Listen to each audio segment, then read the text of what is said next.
For the challenge of changing Monopoly with an ancient civilization in mind, we have chosen the Aztecs.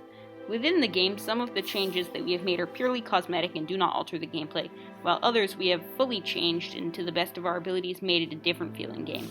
For the most part, all of the original rules of Monopoly stand, unless specified otherwise. Many of the components have been reskinned without being changed on how they work. The changes are that chance cards are now deity cards, houses and hotels are huts and pyramids, jail is now slavery, the railroads are canals and bridges, luxury tax is now sacrificed, and dollars are now cacao beans, and the utilities are popcorn and antispasmodic medicine. We, on top of simply modifying ideas, we added multiple of our own as well. Number 1. Farms. These are one of the largest things that we have added to the game. The first row of tiles, -3, are all farms. They allow you to create money, taking it from the bank, and put it directly into your pocket. To produce money, you must own the farm. Every turn, each of your farms will produce cacao beans that will be put directly into your money. When your opponent lands on a farm that you own, your total farm income will double for one turn. To adjust for more money being added to play, property costs more and fees are larger than they would be in the original game. Each farm produces a set amount of beans which can be boosted by tool cards. Because we removed the community chests, we replaced them with tool cards.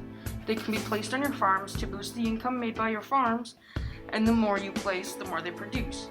As well as using your tools, increasing the rates of your farms, they can be bought and sold.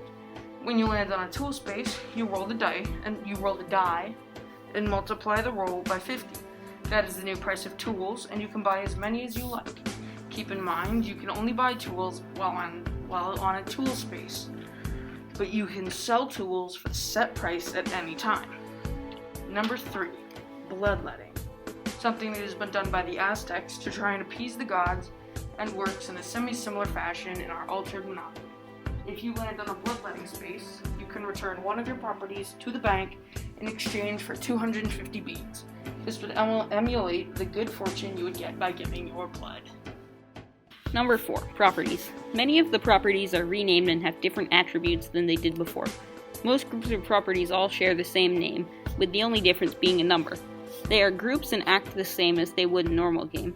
They just have the number to discern between them. There are some properties where we changed core mechanics, 2 being the Temple of the Sun and Moon. They are both very weak on their own with a rent cost of 30, but if you own both of them, their rent soars to a lofty 450. Huts and pyramids cannot be placed on either of these properties.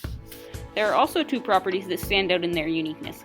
Both Templo Mayor and Pyramid of Cholula have their own colors and have interesting price scaling.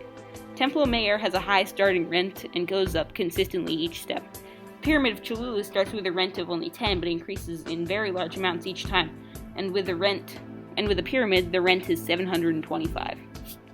Number 5. War. If you land on the war tile, you and your opponents are in a war against each other.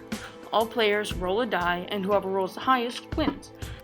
The other winner chooses a property from the other player to return from the bank. If there are 2 players in the game, you only roll 1 die. But if there are more than 2, each player rolls 2 die. If you roll the highest possible roll, 6 or 12, you can take your opponent's properties as opposed to returning it to the bank. If there is a tie, roll again. Number 6. Fire. If you land on a fire space, all farms are deactivated for 3 turns and do not produce any cacao beans. This applies to both players. Those are the main changes we made to Monopoly, all within the ancient civilization guidelines. Here are the values of the properties and other statistics you would need to play the game.